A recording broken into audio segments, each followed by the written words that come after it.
Assalamualaikum warahmatullahi wabarakatuh. Baiklah, insyaAllah kita teruskan lagi sesi PDPR yang kedua untuk minggu yang ke-22 ni. Kita akan teruskan dengan modul baru yang telah diedarkan pada hari Sabtu hari itu. Siapa yang belum ambil, jadi kamu boleh minta mak ataupun ayah kamu pergi ke sekolah dan ambil lah modul baru. Yang lama kita dah tak pakai, jadi kita akan pakai yang baru lah. Okey, baik. Macam biasa kita akan buat lagi 2 muka surat pada hari ini. Okey, kamu boleh tengok tarikh 2 muka surat yang akan kita buat pada hari ini. Okey, boleh nampak di sini. Ini muka surat yang pertama kita akan buat pada hari ini. Dan ini yang kedua untuk hari ini, 7 hari bulan 7. 7 hari bulan 7 hari Rabu. Pendidikan Islam tahun 3. Okey, ini muka surat yang kedua. Ini yang pertama kita akan buat. Okey, baiklah. Berkenaan tajuk apa? Tajuknya ialah bidang adab. Tajuk beradab kepada ilmu. Ilmu dituntut, adab dipelihara. Boleh rujuk buku teks Pendidikan Islam muka surat 128 dan juga 129. 128 dan 129 macam kamu tengok di skrin ni. Okey, baik. Jawapan dia ada di muka surat 129 ni. Macam mana kita nak isi tempat-tempat kosong ni? Jawapan dia ada di 129. Baiklah, kita akan tengok apa yang kita kena buat dulu di modul ni. Okey, ini muka surat yang pertama yang kita akan buat pada hari ini. Kamu tulis nama dan kelas di sini. Okey, lepas tu cek balik betul ke tak tarikh 7 hari bulan Julai dan hari Rabu. Okey, dia suruh buat apa? Yang pertama, susun dan tulis. Maksudnya kamu kena susun perkataan-perkataan ni dan tulis balik. Okey, tulis mengenai apa? Mengenai pengertian ataupun maksud ilmu fardu ain dan juga maksud ataupun pengertian ilmu fardu kifayah. Okey, ada 2 jenis ilmu. Yang pertama fardu ain. Okey, yang kedua fardu kifayah.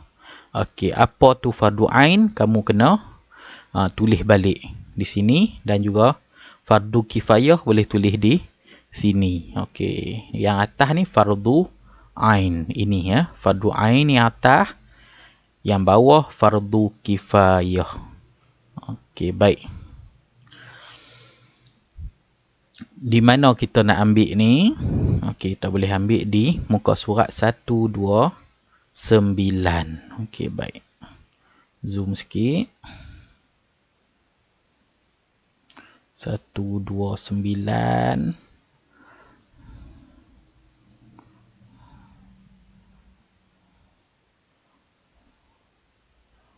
Okey, yang sini ya. Yang warna ungu ni fardu ain, yang ni fardu kifayah. Okey, kamu ambil yang kotak atas dulu. Ini ialah pengertian. Pengertian ilmu fardu ain, iaitu apa dia kata kat sini? Ilmu yang wajib dikuasai oleh setiap umat Islam. Kita dah baca dah minggu lepas, jadi kita nak peringat balik sahaja minggu ni. Ilmu yang wajib dikuasai oleh setiap umat Islam. Maksudnya semua orang kena belajar ilmu fardu ain. Contoh apa dia? Solat fardu. Solat fardu 5 kali sehari tu termasuk dalam ilmu fardu ain. Jadi setiap umat Islam, laki, perempuan, tua, muda, semua kena belajar berkenaan dengan solat fardu. Kenapa? Kerana solat fardu termasuk dalam salah satu ilmu fardu ain. Okey, yang kedua. Okey, yang ni kamu ambil daripada sini, daripada ilmu ni sampai titik ni. Yang bawah ni tak payah, bawah dalam kurungan tak payah. Ambil yang ni. Kemudian okey, kamu tulis di sini. Kotak atas, kotak nombor 1. Ilmu yang wajib.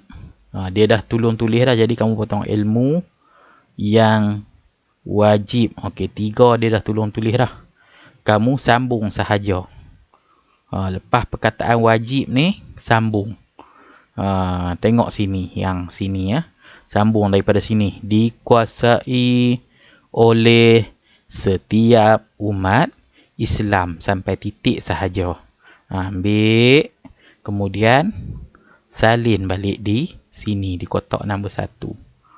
Okey, seterusnya kita pergi ke kotak nombor 2. Macam mana nak buat pula? Ini berkenaan dengan ilmu fardu kifayah pula. Okey, ambil yang sini pula.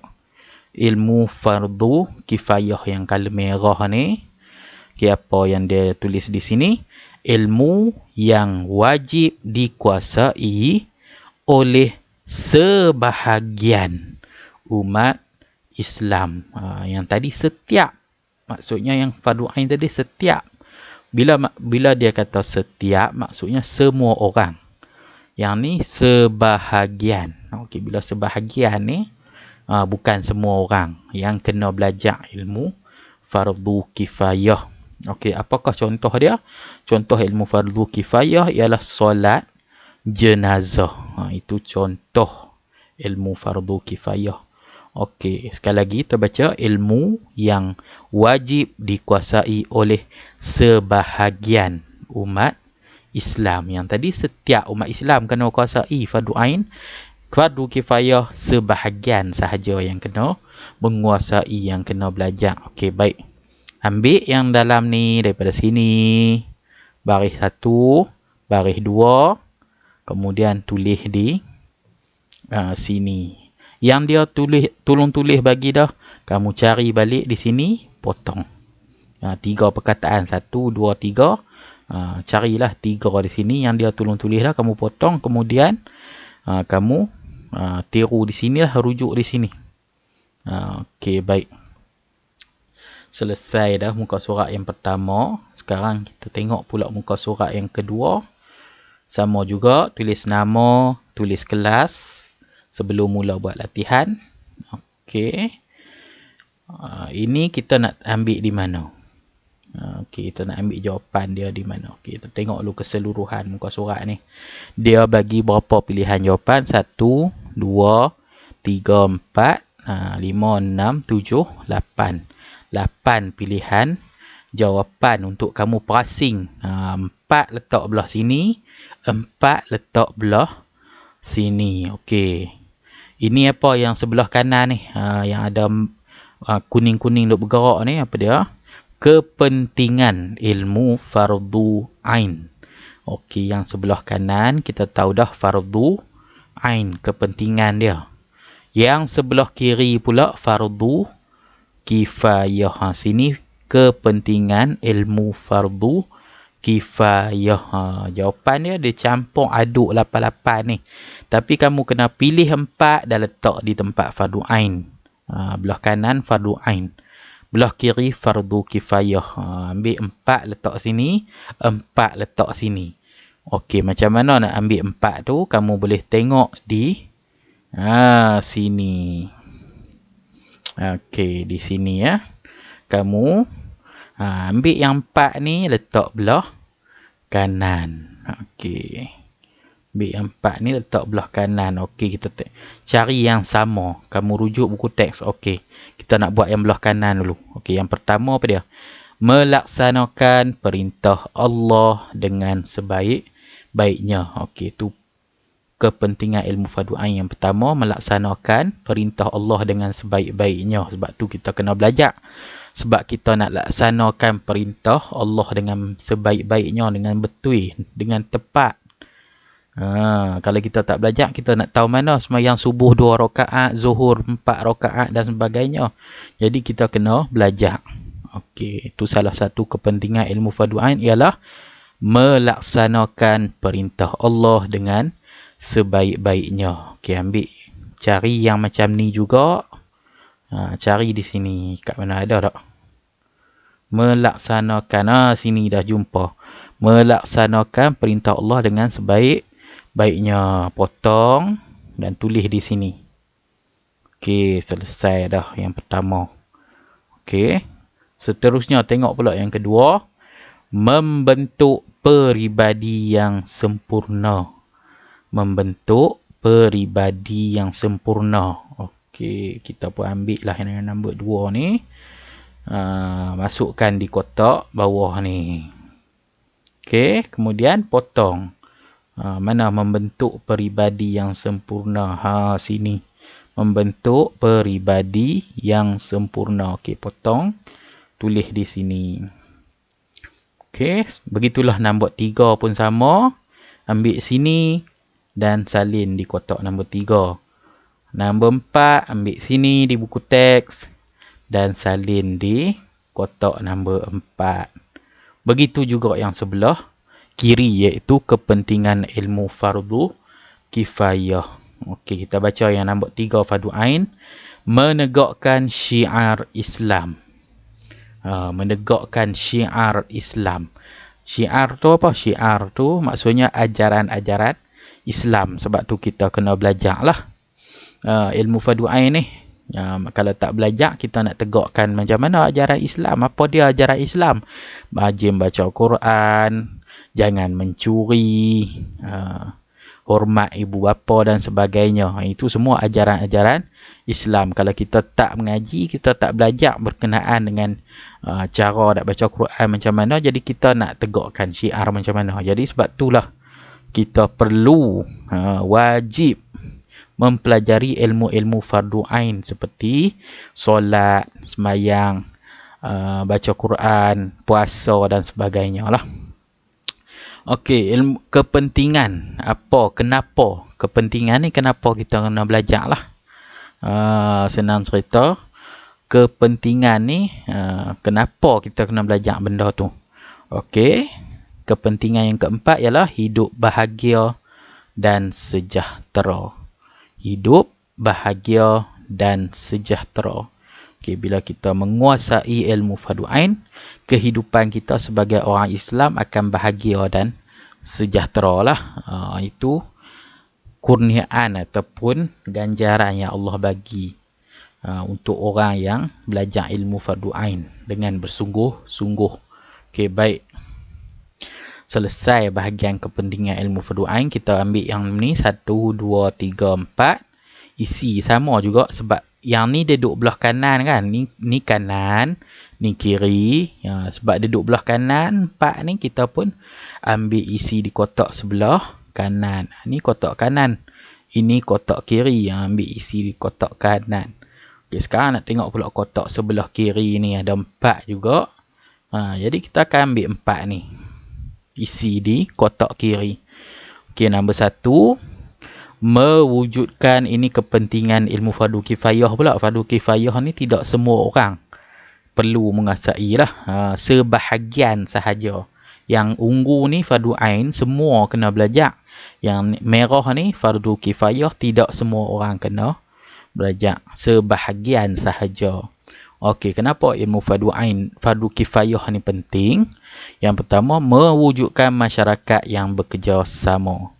Okey, contohnya tadi apa? Solat jenazah. Dia nak mewujudkan masyarakat yang bekerjasama. Masyarakat ni siapa? Masyarakat ni orang sekeliling kita lah. Jiran-jiran. Lagi orang kampung dan sebagainya. Itu kita panggil sebagai masyarakat yang bekerjasama. Bekerjasama lah menguruskan jenazah. Itu termasuklah ilmu fardu kifayah. Okay, ambil nombor 1. Isi di kotak nombor 1. Tapi yang sebelah sini lah. Okey, sekarang nombor 2. Melahirkan tenaga pakar dalam pelbagai bidang.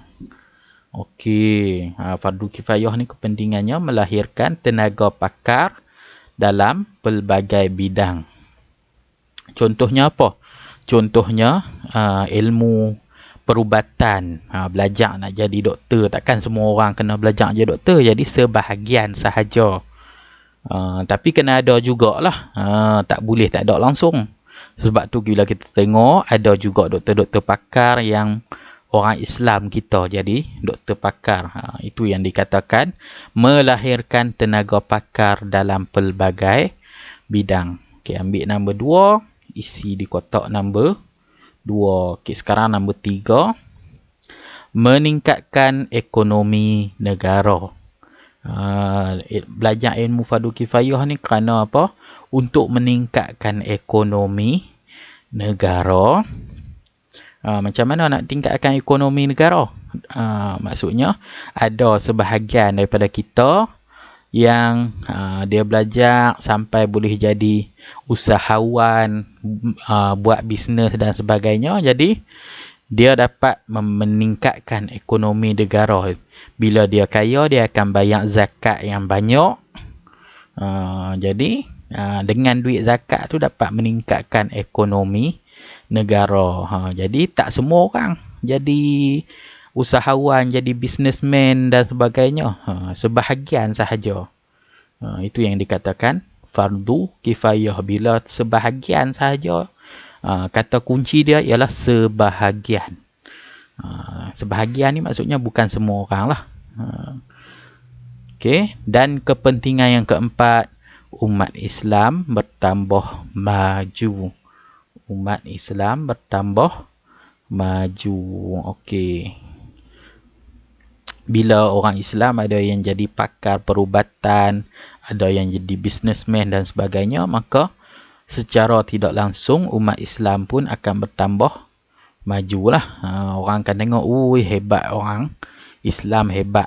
Ada yang jadi businessman, ada yang jadi doktor dan sebagainya. Jadi orang nampak orang Islam pun sama setanding juga dengan orang-orang yang beragama lain. Ada juga orang Islam yang hebat. Okey, baik.